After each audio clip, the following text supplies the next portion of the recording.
All right, welcome everybody to the Relentless Growth Podcast with myself, Chase Calhoun. I'm based here in Central Arkansas, or Little Rock, Arkansas, and my good friend Jack Maher, who's based out of Spring Hill, Tennessee. Jack, how are you doing today? Doing great, man. We've got a good topic today. I think it's pretty timely for what's happening in the world. Yeah, I agree. Before we dig into this, because it'll be a little bit of a meatier one, what's either a win for you or an update with what's new in your world? Yeah, win for me is it's not totally a work related win, but my dad's been working on a new house to build for a long time. He's been working on plans, and so we broke ground on it, and they're moving dirt over there, prepping for footers and stuff. So he's very excited about that. It's a little change of pace from what we've been doing lately with all the multifamily. So I think it'll be not without its challenges, but it'll be a fun project to do. So that's a win, both from a family perspective. It's something that he's wanted to do for a long time, and it'll be good as a business just to get our feet wet in the single family world again. So that'll be fun. That's exciting, man. I'll have to get out there soon, and I'll be excited to see it. I know I saw some of the initial plans that he was working on, and so it looks cool. It'll be cool. Absolutely. I think for me, I've got it's just like a little one, but it's kind of a cool one. We just closed yesterday on and I hadn't been there until yesterday after I closed. I went out and looked at it, but it was just a little kind of single family house in okay part of town. The type of stuff that I would have bought years ago, like over and over again, and then went in there and rehabbed it and rented it out and put tenants in it, and then refinanced it after I put tenants in it. The plan is we bought it and we were just going to tear the house down because it's a house, but it's sitting on 7 already subdivided lots in an area it's not zoned for duplex, but it's zoned to allow duplexes with a simple conditional use permit, which we've done before. So it's really easy paperwork. It doesn't have to go in front of a whole planning commission. Usually we submit an application, get a zone, and build duplexes. And so the plan was to tear the house down and then build build 7 duplexes on the lots. I went out there yesterday though and walked it. The house was actually not that bad. Like, it's in decent shape. And so I don't want to rehab it. It's not something I want to get sucked back into right now, even though we easily could. But I think what I'm going to do is sell the house. It's sitting on 2 of the lots. So I'll probably just sell the house as is to like a newer investor or something, or somebody that wants to fix it up and live in it themselves. It'd be a great opportunity for somebody to get a screaming deal on a fixer-upper house. The cool thing is if we sell the house for even like a ridiculously low amount of money, because we negotiated assuming that we were going to spend the money to tear it down, just selling the house will cover the purchase price, so plus some probably. So theoretically, and I'll have to let you know how it goes, but we're going to sell the house, recoup 100% of our money, and we'll have five duplex lots for free, which would be a pretty sweet deal if we pull it off. I mean, it's a good deal anyways. We bought it cheap enough that it makes sense anyways, but if that works out the way I think it may, we'll end up with some duplex lots for free, which is kind of cool. Oh, that's a great deal. That's awesome. Yeah, it's kind of a fun one. So my wheels turned yesterday. Definitely not moving in to do the rehab myself though. All right, let's get into it a little bit today. I thought it might be appropriate to talk about something that's been on my mind a lot, just the last several days here. But there's been a lot of like really negative and horrific stuff that's happened in our country recently. The biggest thing for me, and it's funny because I've unfortunately had the past where I was around a lot of bad stuff on a regular basis, and so I've got some experience with that. But this whole situation where Charlie Kirk was executed, basically for speaking his mind and trying to, what I think is, put out a positive message to young people. It affected me a little bit more than I would have expected. And then I guess almost is like bad. It's horrific what happened to him. And I really didn't follow him that much, or had I really heard a whole lot. I mean, I've seen him in like little clips and sound bites, and he struck me as being very intelligent and very well spoken. But I never really followed him that much. But I'd say since that happened, I've gotten the opportunity to really listen to a lot of the stuff he said. And my kind of take on it was that he was a very strong Christian and believer. And he definitely didn't pull punches and was willing to speak and talk about what he believed in. But he did it at least in my opinion or my observations from what I have seen, in a very respectful way. Like he was loving and most, kind. He may joke around or whatever, but he really allowed people that he clearly did not agree with a chance to speak their mind and engage them in like respectful conversation, which I thought was pretty amazing. And so I guess just the how horrible this whole situation is that happened to him. But then I guess what's really kind of surprised me a lot is some people that either celebrated or tried to justify what happened to him as being okay.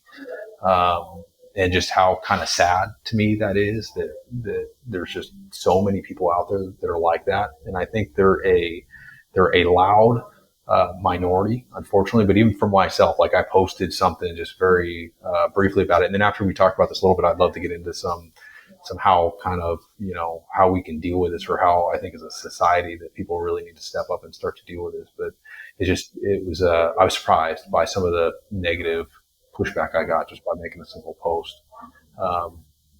I would be curious to see your thoughts on this and what do you think about the whole kind of situation? Yeah, kind of a very similar experience. I obviously knew who he was. I think it'd be tough to follow media at all in this country and not know who he is over the last couple of years. But same, I'd seen clips, I'd seen a video or two, but I really hadn't paid super close attention. The stat that really got me was he's got over 1,000 employees at his company, and I thought he was a couple man show who went around and did this. Like I had no idea. He built that sort of organization behind him. And so, again, knew who he was, followed him. Definitely have seen a lot more since the events last week. And yeah, it's just a really, I think it's going to be a pretty polarizing event going forward. And I wouldn't begin to compare it to a 9/11 or things like that. But I think it's going to be an event that is a flashpoint where, hey, where were you? What were you doing when this happened? And it's going to be an event that captures kind of this next generation of,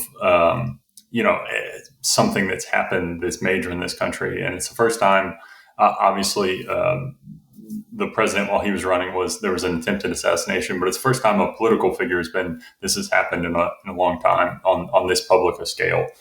And so I think it's really going to be a captivating event for the country, especially for young people, which was really his demographic. And so, it's been weird to see the reactions. I think we can all agree, hopefully, that it's horrific, no matter what side of the aisle you're on. I mean, this really isn't a political discussion. I think it's a country discussion. We're all people, and how can we help events like this not happen again? And so, the first thing that comes to mind for me is, and it's something that our pastor said over the weekend. It's just, what are we doing to get to know the people around us? And I think that's been a problem. I think that's been trending in our country for a little while, of polarization. And I think and I'm certainly guilty of it. I want to hang out with people who think like me. Who wouldn't? So it's a pretty natural thing that you're going to tend to spend time with people who agree with you, and you agree with them. But conversing, interacting, getting with people who feel different, and having productive discussions, open discussions, being open to other opinions, having your mind changed on things. I think that's something where I see an opportunity, and it doesn't need to be like, Charlie Kirk, he went to college campuses and talked to crowds. We don't need to do that. But hey, there's a guy maybe you see every day when you grab coffee and you've never talked to him before. Say hi to him. Who knows where I think it's just, to me, it's an opportunity for us to reach out to those around us and just have conversations, get to know people. And you never know what kind of difference that could make. You never know what somebody's going through. You never know what impact you can have. And so I think being more aware of our surroundings, because we're always on our phone, we're always listening to podcasts, we're always doing all the things that we should do. But I think open it up to the people in our own local area, I think is something that was kind of a lesson and something that our pastor talked about last week. Yeah, no, I think that's really good. That's something that I would say that I experienced a little bit, or maybe in a different way, but something I noticed, like I said, I had made a post just about how sad it was what happened, and that I think people need to try to not get sucked into the hate and then be positive influence for the people around them. And I had some people hate on the post, and it really pissed me off. And so in my gut reaction is to be mean and then block them, because I don't want to deal with the negative stuff in my life, right? But then I think, like, especially being a believer and trying to be more like Jesus is and be kind to people. And so it's just like, I don't know that that's necessarily we've gotten to this weird thing where it's like we've tolerated almost maybe too much. And that's part of why we're having these problems. But at the same time, me being mean to these people and then blocking it so they can't see me on social media or what I post anymore. Like, that's one, it's not being a good example. Two, it's not going to help them or help the situation anyway. And it's definitely not going to change their mind. It's going to probably prove their point more. And so, like, when I really focus in, and again, like, I think, like, he had an amazing impact, and there's some people out there that have these huge impacts. Like, we, unfortunately, yet I think our subscribers are still just like our parents and our loved ones or whatever. Like, I hear people listen a little bit. We don't have this huge following, right? And that's okay. But it's like, how can we at least make a positive impact on the few people that we do have, that we can? And so it's like, it doesn't have to be speaking to thousands of college kids, but it's like, how can we speak truth and be positive and set a good example and affect those people immediately around us, whether it's our direct family members, the people that work for us, or just somebody that we see at the gym every week or whatever. And I think leading with kindness and leading with, not having to agree on everything. I do think where I draw the line is, I think people that are wishing harm on other people just because they don't agree with them, like, that's I think not okay. It needs to be addressed or whatever. I wouldn't, somebody could do something, somebody could literally say whatever they want to me, and I'm never going to wish death on them for that. But at the same time, like, I don't expect to agree with everybody, and that's fine. And we need to get back to that a little bit more, just the common sense and the willingness to, like, just listen. Like, you guys are super successful at what you do, but I know without a shadow of a doubt, like, you probably hear people talk about stuff all the time, and you listen and try to learn, because even if you don't agree with everything they're telling you, or you've got more experience with them, like, there's something to be learned there. But if you just close off your mind and you're not willing to listen to anybody else or their point of view, it's just, you're never able to learn. So I think for me, it's just, we all have to be better about being a positive example on those around us or those people that we can affect. And then continue to just be able to listen to other point of views and realize that we don't know everything. And there's stuff that I thought I knew years ago, and I look back now and I'm like, I had no idea. Like, it's you got to be open to learning new stuff constantly, I think. Yeah, I think you're right. I think if you look at any 5-year period in your life, I think we would all tend to look back and say, man, I haven't really changed that much. I've been pretty consistent. Not a whole lot has changed. And then I think if you really took a hard look back at 5-year periods throughout your life, it's dramatic. You're a different, it's forms and shifts, but you're a different person. And so certainly being open to that. And then on the other side of that,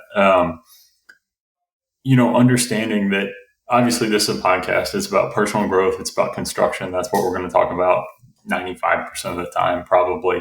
But we are both believers. That's a big impact in our lives.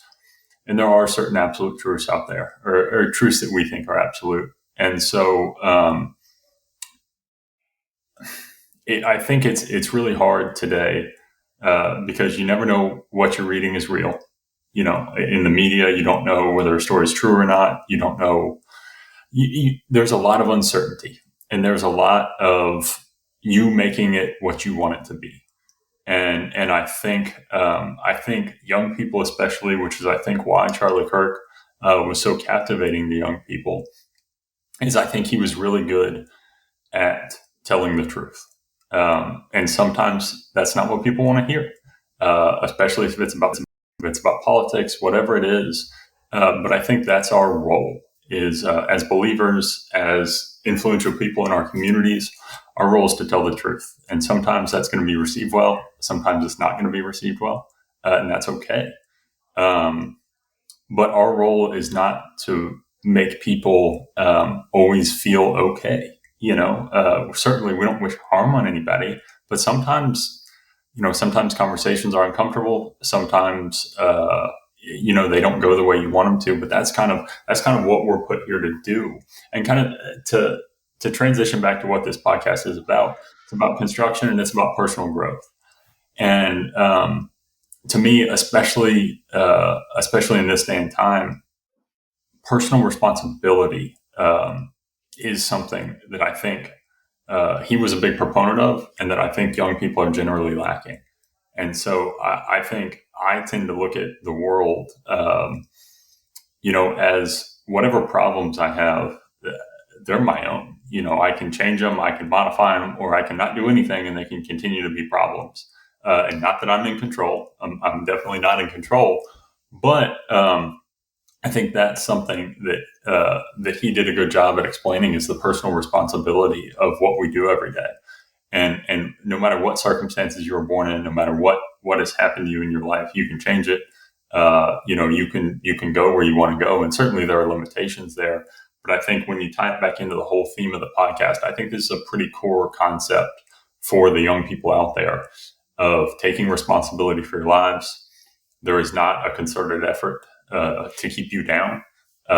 In fact, there are a lot of people who would love to see you succeed. And that's our goal with this podcast, is to help people.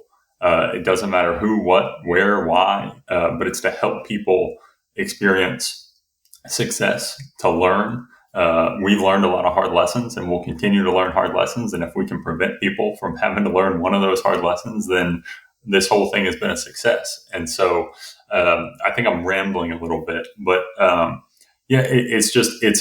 think this is going to be a pivotal time when we look back in our country. And I think it's a real chance and a real wake up call for what we can do. And again, we don't have a big audience, and if you impact one person in your life, that's amazing. Like that's nothing to sneeze at. He had a huge impact, but that doesn't make the impact that you can have in your family any less impactful. And so, just don't not do something because it's going to be small. You don't know how that small thing is going to impact people. Yeah. One thing, like if I was, I think about the situation, I think there's a lot of people that are maybe like kind of two camps, maybe realizing that they want to kind of, maybe this kind of shook them in a way and makes them realize that they want to start moving. Maybe they weren't moving in the right direction, or maybe they weren't, or maybe they're one of these people that are like either happy about it or want to spew hate on the internet or something like that. But maybe they're not happy, or they realize they're not happy like that. I personally can look back and I can almost would put myself closer to that camp years ago, where I had a lot of stuff that I was like upset about. My life wasn't going the way I wanted to go, and I wasn't happy in a bunch of different areas. And I think what you touched on with that, like the taking responsibility that he talks about for your life, if I look back, like that's one of the things that I started to learn and that I started to do. And that's when my life started to change for the better. And the more that I took responsibility for my life and everything in it, the better it got. And so again, it's not easy. It's especially if you're not living like that. And it's not quick, but it's definitely like that's what needs to happen to start to move you in the right direction. And so I'd say if there's somebody out there that maybe this resonates with a little bit, their life's not going the way it's going, or maybe they're finding themselves kind of upset right now, or just thinking that the world's kind of going to hell type deal. Like you got to start with yourself, right? Look in your mirror, take responsibility for your life, and literally just try to own it and start to move it in the future and kind of do that. And then again, along the way, if you can start to positively impact those around you, whether it's family or friends or whatever, I think we need more of that in the world today. And that's what starts to move us all into a better place as a society, is if everybody did a little bit more of that instead of the whole victim mentality and the woe is me type thing. Yeah, and I think part of the reason this event has country like it does is because he was so prevalent and he was so out there that you felt like you knew him. For a lot of people who had watched and seen, and he's been doing this since he was 18, so he's been doing it 12 or 13 years.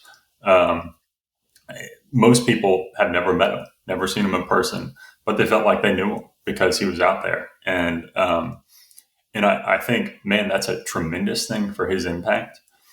And on the other hand, I think it's a little indicative of our culture where we tend to feel like we know people we've never met more than the people who live next door.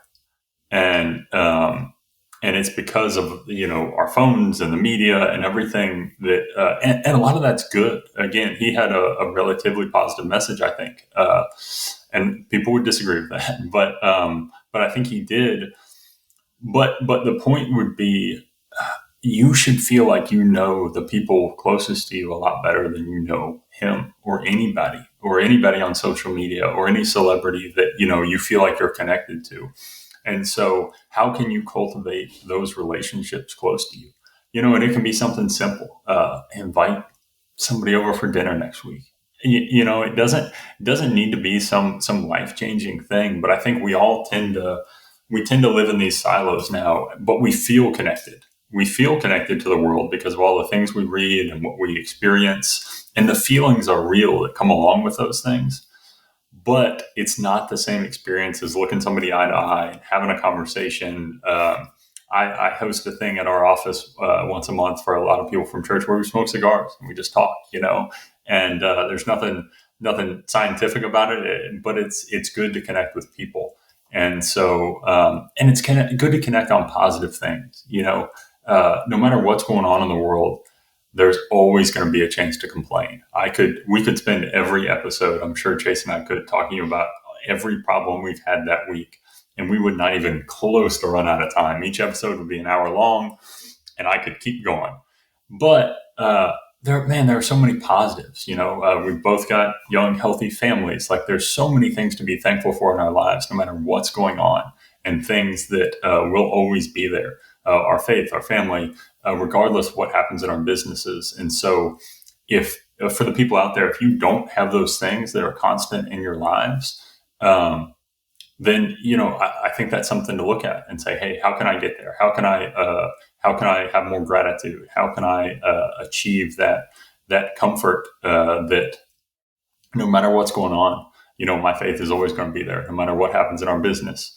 That's a constant. And so if everything goes away tomorrow, man, it will really suck. I'm not going to lie. It would be extremely hard. But there are certain constants that give me confidence to go into each day. And so I would just challenge people to create that for themselves, or to look to somebody else to help you do that. And so that's something that I think there's a lot of uncertainty out there, and people are finding answers in some pretty negative areas. And so I challenge you to look to a more positive source for where you get your identity and where you get your comfort. Yeah, no, I think that's great, man. I think another big one right now, it's been kind of cool to see there's been like a huge influx of people showing up to churches that had never been to church before. I think church is a great place to get started. And or like if you're meeting that person that you don't know well, that's a great place to, maybe see a guy at Starbucks every week. You don't necessarily want to invite them over for dinner right out of the gate, but church is a great place to invite them if they don't have a good church to get plugged into. And then there are a lot of resources, like we've got the small group that we go to, and I do a men's Bible study, and it gives me those positive interactions that I'm able to find there locally. So I think finding a good church and get plugged in is another great place to get started. So cool, man. Anything else you want to share? I think keep this one kind of short and get it wrapped up. No, I would just, the only thing I would challenge people is just don't let this pass you by. Bad things happen in the world every day. And that's an unfortunate reality of the world we live in. But I think this event is no pun intended, will be a turning point for the country in some way, shape, or form. And so take some time, think about it, and take some action, no matter how small it is, no matter how inconsequential you think it might be. If you go for a run in the morning, I make it a point. People probably think I'm crazy. If I bike or run in the morning, I say good morning to every single person that I pass. 95% of them do not look at me. I can promise you that. They're on headphones or whatever it is. But hey, maybe one person, they had a real terrible week, and maybe good morning just maybe it makes their day. And so something small, I would encourage you to make a change from your life because of this. Whatever side you're on, make a change in your life because of it. And I think man, the country would change if everybody just made that one commitment. Yeah, I think that's great. I think for me, it's not try not to get sucked into the anger or the sadness of it, and just be that positive influence in the people around you, and control what you can control. And hopefully that helps some other people to do the same. And I think that's where we start to move in the right direction. Cool. Well, thank you guys for listening. And again, we really appreciate it. If you follow us and or like and share the podcast, it helps get this out there to some more people. And we'll see you next time. Thanks. See you guys.